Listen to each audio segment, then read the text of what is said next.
Alright, so I'm going to tie my Strobe Midge for you. It's a pretty simple pattern. It's a thread, D-rib, and flash. I'm going to tie it on an SE3. It's a scud hook, and it's got a continuous curve. This pattern, I kind of came up with it when I was looking for a pattern that had a little bit of flash, but not all flash. What I really think is effective about this midge is the flat side and then a flash side. So it's going to give you an on, off, on, off, on, off as it kind of rolls in the water.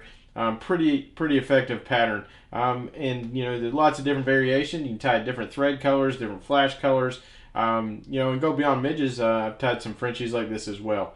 So anyways, let's get started. I'm gonna start hooking the vise. Start my thread right behind the bead there and give it a spin counterclockwise. Next, I'm going to take my D-rib. I'm going to tie that in right behind the bead. Alright, after I've got it started, really going to stretch that D-rib my whole way going back.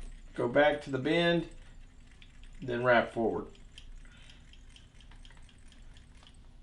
Alright, another spin of my thread. Now I'm going to start my flash. I like to tie it facing me. And I'm just going to wrap all the way back to where I stopped with my D-rib. And here, now when I come forward, I really want to cover up all the flash.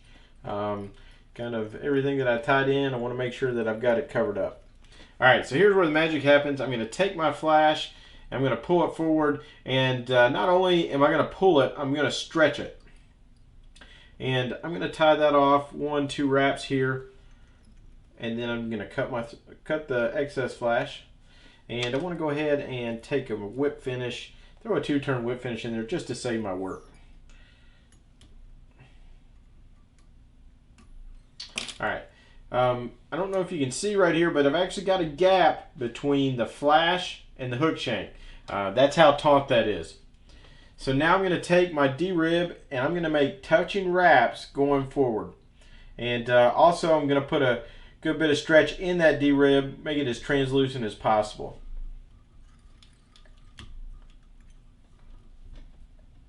Come all the way up right behind the bead. Now I'm going to change hands to tie my material off here. Cut my D-rib. Whip finish.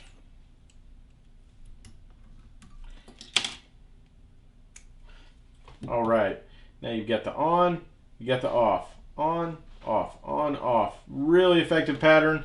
I hope you'll try it and hope it serves you well.